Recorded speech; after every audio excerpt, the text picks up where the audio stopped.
Assalamualaikum warahmatullahi wabarakatuh. Kembali lagi bersama Al-Faqih di pelajaran sejarah kebudayaan Islam untuk kelas 7, yang mana kali ini kita akan membahas tentang berdirinya dinasti Umayyah. Wah, dinasti Umayyah, dinasti itu kerajaan Umayyah, ya Umayyah, kerajaan Umayyah. Oke, jadi seputar dinasti Umayyah. Jadi Umayyah ini kan dari kalangan Bani Umayyah. Nah, jadi Bani Umayyah atau kekhalifahan Umayyah adalah kekhalifahan Islam pertama setelah masa Khulafaur Rasyidin yang memerintah dari tahun 661 Masehi sampai 750 Masehi dengan Damaskus sebagai pusat pemerintahannya. Oke. Nama dinasti ini dirujuk kepada Umayyah bin Abdus Syams, kakek buyut dari Muawiyah bin Abi Sufyan. Sistem pemerintahannya adalah monarki atau monarki. Monarki absolut ya. Pendiri dan khalifah pertamanya adalah Muawiyah bin Abu Sufyan. Jadi pendirinya dan khalifah pertamanya adalah Muawiyah bin Abu Sufyan, yang mana nasab beliau itu tersambung kepada Umayyah bin Abdus Syams. Makanya disebut dengan dinasti Umayyah. Oke, jadi kita akan ngebahas tentang dinasti Umayyah. Kenapa bisa berdiri dan bagaimana pendirinya gitu. Pendirinya dan bagaimana nanti ketika dinasti Umayyah ini berdiri, perkembangan Islam itu kayak gimana. Nah, itu yang akan kita pelajari, yang akan kita bahas biar kita kenal makin tentang perkembangan Islam di dunia gitu. Oke, jadi latar belakang berdirinya ini, rentetan peristiwa yang melatar belakangi berdirinya dinasti Umayyah yaitu adalah ada perang Jamal, yaitu perang antara kelompok Aisyah, Zubair dan Tolha dengan kelompok pendukung Ali bin Abi Thalib. Jadi yang udah pernah kita singgung di pertemuan sebelumnya itu, kalau di zaman Ali bin Abi Thalib itu adalah zaman yang bisa dikatakan paling gak kondusif gitu, karena banyak fitnah di kanan kiri gitu. Pokoknya susah lah gitu. Di zaman Ali itu agak-agak panas keadaannya. Makanya di sini beberapa kali beberapa kali pernah terjadi bentrokan perang saudara gitu. Islam melawan Islam. Akibat apa ya? Akibat masalah masalah yang dianggapnya itu serius gitu. Ada yang nggak mau ngebaiat Ali. Nah, di sini kan Ali bin Abi Thalib sebagai khalifah. Nah, kenapa ada perang Jamal di sini? Karena pertama merasa kalau Abdullah bin Zubair atau putra angkat Aisyah itu berhak yang menjadi khalifah.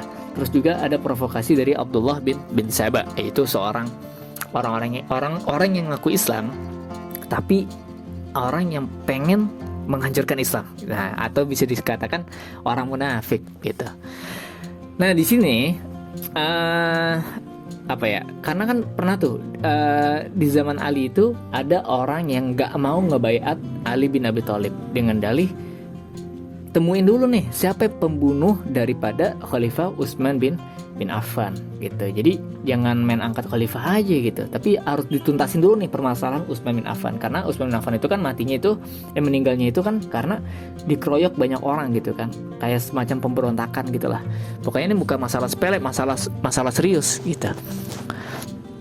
Nah, oke, sebelum lanjut, sorry. Jadi perang Jamal ini yaitu perang melawan istri Nabi Muhammad SAW yang bernama Aisyah. Nah, kenapa disebut dengan perang Jamal? Jamal itu artinya onta. Nah, karena beliau itu si Sayyidah Aisyah itu ditopang dengan onta, maka disebut dengan perang Jamal. Ya, yang mana di sini sahabat dekat Nabi yang bernama Zubair dan Tolha ini yang sebagai kelompok oposisi lah gitu, itu meninggal di perang ini. Dan pendukung Ali ini kan ketika memenangkan perang ini itu lagi-lagi ya, ini kan zaman fitnah. Di zaman beliau itu kan zaman fitnah. Banyak bentrokan-bentrokan antara kaum muslimin dengan muslimin. Nah, karena ketika perang Jamal dimenangkan oleh pendukung Ali, ini kelompok Aisyah ini dipulangkan dengan hormat ke Madinah gitu. Terus juga ada perang Siffin. Jadi nggak lama berselang dari perang Jamal itu beliau langsung ada perang lagi, yang mana perang Siffin ini perang antara kelompok pendukung Ali dengan kelompok Muawiyah. Nah, Muawiyah ini kan bisa dikatakan kerabat daripada Khalifah Utsman bin Affan yang telah wafat. Nah, Muawiyah ini orang yang paling gencar nuntut kepada Sayyidina Ali untuk menemukan dalang pembunuhan daripada Khalifah Utsman bin Affan. Oke, jadi kenapa nih ada perang Siffin? Latar belakangi jawaban Muawiyah atas utusan yang dikirim Ali bin Abi Thalib dari Kufah bernama Jarir bin Abdullah al-Bajali setelah perang Jamal, yang memberikan jawaban pertama. Muawiyah tidak akan memberikan baiat atas kepemimpinan Ali, jadi nggak mau mengakui kepemimpinan Ali bin Abi Thalib sebelum kematian Utsman ditangani secara tuntas melalui jalur hukum. Nah, terus yang kedua, jika pengusutan terhadap kematian Utsman tidak dilakukan, Muawiyah akan melakukan perlawanan. Nah, di sini nih akhirnya terjadi bentrokan antara kelompok Ali bin Abi Thalib dengan kelompok Muawiyah bin Abi Sufyan. Oke, jadi Siffin itu, baik lagi, Siffin itu adalah nama tempat ya, sungai di dekat Sungai Efrat. Nah, di sini kurang lebih Sungai Efratnya kayak gini. Nah, nanti insya Allah kalau kita punya duit, kita jalan-jalan bareng ke sana ya, amin.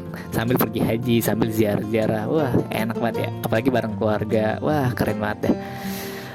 Oke, jadi ketika perang Siffin, kelompok Ali bin Abi Thalib melawan Muawiyah bin Sufyan itu ada satu tragedi, bukan tragedi, sebuah satu kejadian yang disebut dengan Tahkim Dumatul Jandal. Nah, yaitu perundingan mengenai kepemimpinan umat Islam antara pihak Muawiyah bin Abi Sufyan dengan Khalifah Ali bin Abi Thalib. Jadi ada tahkim, ada perundingan antara mereka berdua nih, kelompok mereka berdua. Nah, kenapa terjadi tahkim? Nah, perang Siffin itu terjadi selama 40 hari. Bayangin, selama 40 hari kelompok Ali melawan kelompok Muawiyah ini terus berkelanjutan. Oh, capek gitu 40 hari. Terus hampir dimenangkan oleh pasukan Ali. Jadi ketika perang Siffin itu kelompok Ali hampir menang. Namun saat kemenangan di depan mata, salah satu pendukung Muawiyah bernama Ammar bin As melakukan isyarat menancapkan kitab Al-Quran di atas tombak. Melihat ini pasukan Ali menjadi gentar. Jadi di sini Ammar bin As itu adalah sosok sosok panglima perang, pernah menjadi panglima perang. Yang mana di sini tuh beliau adalah orang yang sangat ahli dalam hal-hal strategi perang gitu. Oke, ketika Muawiyah pengen kalah, Ammar bin As ini itu ngancem Al-Quran di atas tombak. Nah, ngelihat kayak gitu, akhirnya kelompok Ali segen nih. Nah, kayak di situ kedua belah pihak itu akhirnya pada diem gitu. Nah, melalui peristiwa ini kelompok Ali menjadi terpecah menjadi dua. Ada Syiah, yaitu pendukung penuh Khalifah Ali, dan Khawarij yang berbalik menentang Ali. Oke, jadi pokoknya itu di sini pihak Ali bin Abi Thalib itu melakukan perundingan dengan Muawiyah dengan ketentuan. Nah, karena kan tadi kan Al-Quran udah di atas tombak. Nah, akhirnya di situ kedua belah pihak kan mereka semua kan Islam, ya kan, nggak mungkin dong kita berperang atas nama Al-Quran gitu. Padahal sesama saudara. Makanya ketika digituin mereka semua pada takut, apalagi kelompok pendukung Ali bin Abi Thalib. Nah, makanya di sini ketika Ali bin Abi Thalib ini menerima, ya udah kita diskusi, kita runding gitu. Nah, itu kelompok Ali itu makin goyah gitu. Makanya nanti terpecah nih, ada kelompok Syiah, kelompok yang mendukung Khalifah Ali, dan juga ada kelompok Khawarij yang berbalik menentang Ali bin Abi Thalib. Oke, jadi ketika melakukan perundingan ini dengan Muawiyah, ada beberapa ketentuan. Pertama, perundingannya itu diadakan di Daumatul Jandal, maka disebut dengan Tahkim Daumatul Jandal, kota kecil dekat terusan Suez. Terus masing-masing pihak diwakili oleh 100 utusan. Nah, dari pihak Ali bin Abi Thalib diwakili oleh Abu Musa al-Asy'ari, dan di pihak Muawiyah diwakili oleh Ammar bin As. Jadi di sini Abu Musa al-Asy'ari itu adalah seorang sahabat yang udah sepuh, yang udah tua gitu, yang orang soleh, yang nggak pernah yang nggak ngerti politik lah bahasa itu. Tapi di pihak Muawiyah, Ammar bin As ini kelompok anak muda, kelompok pemuda yang sangat pandai gitu, yang punya pengalaman politik yang sangat hebat gitu. Nah, akhirnya mereka berdua pun melakukan tahkim. Apa isi tahkimnya? Apa isi perundingannya? Yang pertama, menetapkan bahwa Utsman telah wafat teraniaya dan wali dari orang yang meninggal berhak menuntut bela. Dalam hal ini Muawiyah adalah orang yang paling berhak menuntut kematian Utsman. Yang kedua, kedua belah pihak sepakat menurunkan Ali bin Abi Thalib dan Muawiyah dari jabatan masing-masing. Nah, perlu diketahui Muawiyah ini itu dari zaman Utsman bin Affan sampai zaman Ali bin Abi Thalib itu masih ngejabat sebagai gubernur di Suriah. Oke, ya udah sama-sama, daripada kita ribut, kita sepakat gak nih, Ali turun, Muawiyah turun gitu. Pokoknya isi tahkimnya kurang lebih gitu. Akhirnya disepakati, ya udah turun tuh, Ali bin Abi Thalib turun, Muawiyah turun. Nah, khalifah selanjutnya dipilih sesuai kesepakatan umat Islam dengan mengangkat Muawiyah bin Abi Sufyan. Oke, di sini seakan-akan orang Islam itu mengangkat Muawiyah bin Abi Sufyan secara langsung. Nah, padahal di sini itu ketika, jadi sini saya jelasin. Di sini kan ada, saya kasih tanda nih. Akan tetapi ada intrik politik dari pihak Muawiyah berkaitan hasil kesepakatan, yaitu secara sepihak mengangkat Muawiyah, yaitu gubernur Syam, maaf tadi bukan gubernur Syria, gubernur Syam, untuk menjadi khalifah menggantikan Ali bin Abi Thalib. Jadi ketika sebagai perwakilan Abu Musa al-Asy'ari, orang yang sepuh, orang yang nggak ngerti politik itu, yang ngebela pihak Ali, dan Amr bin As yang ngebela pihak Muawiyah bin Abi Sufyan, yang sama-sama setuju menurunkan posisi Muawiyah dengan Sayyidina Ali, itu ketika turun, akhirnya kan di hadapan mereka, di hadapan kaum muslimin, Ali bin Abi Thalib turun dari khalifah, dan Muawiyah bin Abi Sufyan turun dari jabatan gubernur. Nah, ketika udah turun, udah pada setuju. Nah, itu secara sepihak kelompok daripada Muawiyah bin Abi Sufyan itu yang diwakilkan oleh Amr bin As langsung membaiat kalau Muawiyah bin Abi Sufyan itu adalah orang yang menjadi khalifahnya umat Islam pada saat itu. Wah, akhirnya pada kaget lagi kan orang-orang yang pada saat itu antara kelompok Ali dengan kelompok Muawiyah. Yang kaget itu ya kelompok Ali itu. Jadi seakan-akan kelompok Ali itu kalah diplomasi gitu, kalah strategi, kalah perundingan gitu. Ya udah, akhirnya singkat cerita pulang gitu kan, bahasanya gitulah. Nah, di situ yang tadi, setelah perundingan ini, kaum Khawarij terus memburu Ali bin Abi Thalib, Muawiyah dan Amr bin As untuk dibunuh. Yang mana di kelompok Ali itu kan tadi ada dua kelompok yang muncul, ada kelompok Syiah yang mendukung Ali bin Abi Thalib, ada juga kelompok Khawarij yang berbalik menentang Ali bin Abi Thalib karena kecewa dengan keputusan Ali bin Abi Thalib. Kenapa sih mau damai dengan Muawiyah? Toh mereka pengen kalah, tapi gara-gara pengen kalah aja, jadi mereka tuh ngancem-ngancem pakai Al-Quran segala di atas ombak. Akhirnya ngadain perundingan, yang mana perundingan itu malah merugikan kelompok Ali bin Abi Thalib. Nah, makanya di sini muncul kelompok yang bernama Khawarij gitu, yang mana di situ akhirnya mereka adalah orang Khawarij yang menganggap kalau Ali bin Abi Thalib, Muawiyah, Amr bin As itu adalah orang yang telah kafir. Kenapa? Karena telah menggunakan hukum yang bukan hukum dari Allah, yaitu tahkim, perundingan, arbitrase. Nah, makanya mereka bertiga ini boleh dibunuh, kata Khawarij gitu. Ya, jadi itu alasan kenapa mereka tuh pengen ngebunuh Ali bin Abi Thalib, Muawiyah dan Amr bin As ya.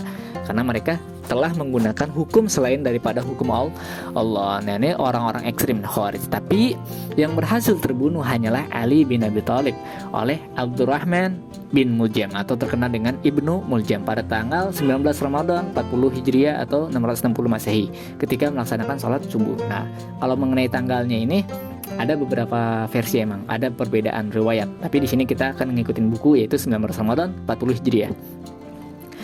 Nah, ketika beliau wafat, jadi tuh ketika kejadian tahkim itu, Ali bin Abi Thalib masih diakui sebagai khalifah di zaman tersebut. Nah, ketika Ali bin Abi Thalib wafat itu, Hasan bin Ali kemudian menggantikan ayahnya menjadi khalifah. Tetapi kepemimpinan Hasan bin Ali sangat singkat karena selalu ditekan secara politis oleh Muawiyah. Makanya di sini kedudukan Hasan bin Ali ini pendukungnya itu nggak sekuat ketika dukungannya di zaman Ali bin Abi Thalib, yang mana Muawiyah ini kan orang yang pintar politik. Maka di situ ketika orang-orang Islam mengangkat Hasan bin Ali yang berhak, yang pantas menjadi khalifah, itu banyak tekanan-tekanan dari Muawiyah yang akhirnya ngebuat Hasan bin Ali ini nyerah. Ya udah dah, akhirnya Hasan bin Ali nyerah. Ya udah, jabatannya secara resmi diserahkan kepada Muawiyah. Nah, kayak gimana tuh? Nah, di sini nih ada peristiwa yang bernama Amul Jamaah. Nah, dengan jiwa besar, Hasan bin Ali menyerahkan tahta pemerintahan kepada Muawiyah disertai 3 syarat. Yang mana pertama, Muawiyah harus memberi jaminan keselamatan kepada Hasan dan keluarganya. Kedua, Muawiyah harus menjaga keselamatan dan nama baik Ali bin Abi Thalib.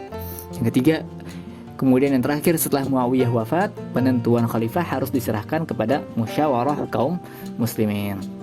Nah, setelah mencapai kesepakatan dan Muawiyah menerima syarat tersebut, maka Hasan bin Ali menyerahkan jabatan khalifah kepada Muawiyah bin Abi Sufyan. Nah, itu disebut dengan Amul Jamaah, tahun persatuan.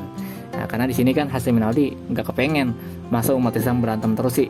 Nah, gitu kan, kenapa? Karena suatu jabatan politik khalifah, kepemimpinan gitu. Ya, walhasil kalau kita ngomongin tentang sejarah ini nih, ketika udah masuk di zaman Ali bin Abi Thalib, dinasti Umayyah, dinasti Abbasiyah dan lain sebagainya, itu banyak fitnah-fitnah di kalangan kaum muslimin, yang artinya banyak bentrokan-bentrokan yang terjadi internal antara kaum muslimin melawan kaum muslimin. Nah, itu kita pengen mengenal nih sejarahnya gitu. Oke, jadi penutupnya ini, kekuasaan Muawiyah bin Abi Sufyan dilanjutkan hingga 14 khalifah yang terkenal dengan dinasti Umayyah. Mereka memegang kekuasaan Islam selama 90 tahun. Nah, jadi intinya di situ ketika Muawiyah menyepakati kalau Muawiyah meninggal, itu ya dibalikin ke umat nih, siapa penerusnya, siapa sebagai khalifah selanjutnya. Tapi akhirnya kenyataannya ketika Muawiyah meninggal dunia itu diteruskan oleh anak-anaknya gitu. Jadi keturunannya itu yang menggantikan sebagai khalifah. Jadi enggak benar-benar menepati kesepakatan antara Muawiyah dengan Hasan bin Ali, yaitu apa? Kalau pengangkatan khalifah itu harus diserahkan kepada kaum muslimin itu sendiri. Itu. Tapi di situ akhirnya menjadi suatu sistem yang disebut dengan sistem monarki absolut. Jadi kayak kerajaan. Makanya dikenal dengan sebutan dinasti Umayyah. Oke, itu aja. Jadi dinasti Umayyah itu berjaya kurang lebih selama 1 abad, yaitu 90 tahun kurang lebih sih gitu. Oke, itu aja. Kurang lebihnya maaf tentang dinasti Umayyah, hanya sekilas, hanya singkat. Kalau misalkan ada yang pengen tanyakan, bisa tulis di kolom komentar atau japri.